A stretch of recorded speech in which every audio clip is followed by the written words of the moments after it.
Class 10 exercise 4C 4D का question number अब 6 से लेकर के हमें 6 से शुरुआत करनी है। ठीक है, तो क्वेश्चन 6 क्या बोल रहा है, निम्नलिखित समीकरणों के मूल लक्षण ज्ञात करने में, यानी कि उनकी प्रकृति बतानी है। ठीक है, ध्यान से ना, इसको और भी तरीके से पूछ सकता है तुमसे, विविक्त कर बताओ इसका। तो विविक्त कर का फॉर्मूला होता है D is equal to B square minus 4AC से। तो ये वाला फॉर्मूला लगेगा कुल मिला के इसमें। ठीक है, और करना कैसे है, हमें कैसे इनको पढ़ना है कि इनकी क्या करना है, तो इस पर आते हैं।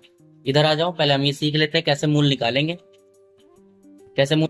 तो अब सीखते हैं हम लोग कैसे प्रकृति निकालेंगे, मूलों की प्रकृति। ठीक है, मूलों की प्रकृति के लिए हम लोग क्या करेंगे, बी स्क्वायर माइनस 4AC की वैल्यू जब 0 से छोटी होगी और क्या होगी, पूर्ण वर्ग होगी, तो क्या होगा, सॉरी 0 से बड़ी होगी, बी स्क्वायर माइनस 4AC की वैल्यू 0 से बड़ी होगी और पूर्ण वर्ग होगी, तो क्या होगा, उसके मूल वास्तविक होंगे, परिमेय होंगे और भिन्न भिन्न होंगे। ठीक है, लेकिन अब बी स्क्वायर माइनस 4AC की वैल्यू बड़ी तो है 0 से, लेकिन क्या होगी, पूर्ण वर्ग नहीं होगी। पूर्ण वर्ग कैसे, जैसे 2 4, उसके बाद 3 का 9 16, इस तरह से होता है ना।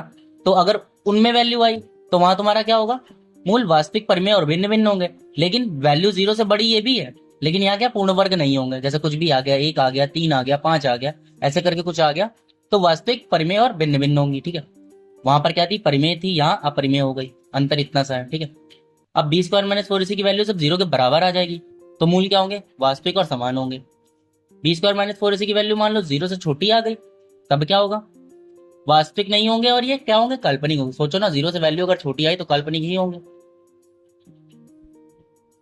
सॉल्व करने के लिए से हमें क्या करना होगा, पहले हम तुलना करा ले, किससे, मानक समीकरण से, ax² plus minus bx plus minus c बराबर 0। भाई ये प्लस माइनस से कंफ्यूज तो नहीं होते हो ना तुम लोग, एक इसमें तुम प्लस भी ले सकते हो दोनों को, माइनस भी ले सकते हो, साइन चेंज हो सकते हैं, इसीलिए मैं दोनों लिख देता हूँ। ठीक है, अब ध्यान से, मैं जब तुलना कराया तो मुझे a की वैल्यू क्या मिली, 1/2 मिली, b की वैल्यू क्या मिली, 1/3 मिली, c की वैल्यू क्या मिली, 1 मिली। ठीक है, अब मुझे रखना किसमें था, विविक्त कर वाला फॉर्म, इसमें फॉर्मूला लगाएंगे हम लोग, d is equal to B square minus का 4AC।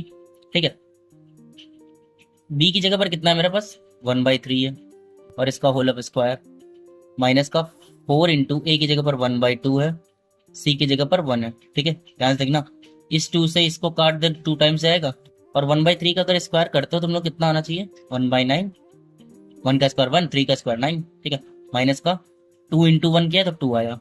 अब इसका एलसीएम ले लिया अगर 9 1 माइनस 2, ठीक है, यही आएगा एलसीएम। डी की वैल्यू कितनी आई, माइनस का 1/9। अब तुम हमें बताओ, ये जो डी की वैल्यू आई है, क्या ये 0 से छोटी है या बड़ी है या बराबर है, 0 से छोटी है, ये क्या है, छोटी है, छोटी है अर्थात।